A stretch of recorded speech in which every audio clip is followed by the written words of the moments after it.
Well, someone is shooting deer with a crossbow in northwest Austin in a neighborhood, and now game wardens are out there hunting for that hunter. And now there's a reward if you can help them catch that person. Our Nabil Remadna shows us what happened and how you can help. Hanging out in people's yards, or you might see them out on a stroll with their friends. It would be odd to not see deer. Cece Smith sees them every day in her neighborhood of Great Hills in northwest Austin. Typically, people around here love the deer. But it seems not everyone is a fan. Not after 6 deer were shot by crossbow between December 10th and early January.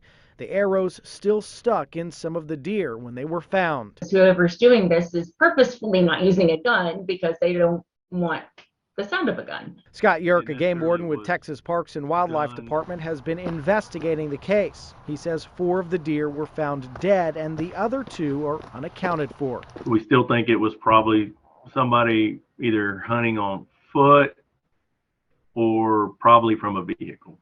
He says he's seen similar incidents over the years, but whoever is involved could be facing some serious charges. In Texas, if you kill a white-tailed deer without landowner permission, that is a felony.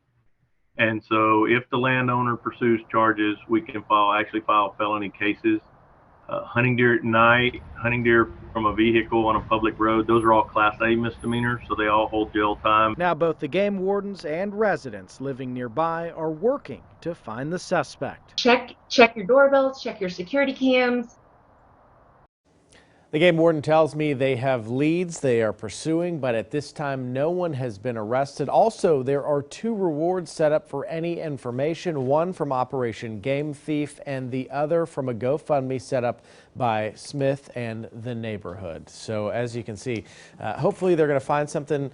If you're living in that neighborhood, you definitely should look over your Ring doorbells, things like that, because anything could lead to an arrest. And so, Nabil, do you know were these shootings fatal for the deer? So 4 of the 6 deer did die. 2 of those deer they're unaccounted for, so they don't know where they were. But many people had photos of the deer walking through the neighborhood with the bolts still, in the side. And as the game warden released that photo there's still the arrow in the side there. So hopefully they can find something here soon. Absolutely. All right, thank you, Nabil. This is not the first neighborhood to rally and save deer in the area. In August, we told you about a woman in Spicewood who successfully raised money to help a fawn. That baby deer appeared to be wearing a small dog's collar. And last March, our investigators reported on homeowners in Georgetown who raised concerns about a nearly 2-decade-old deer trapping program in their area. You can find those stories on our website. Oh, so mean.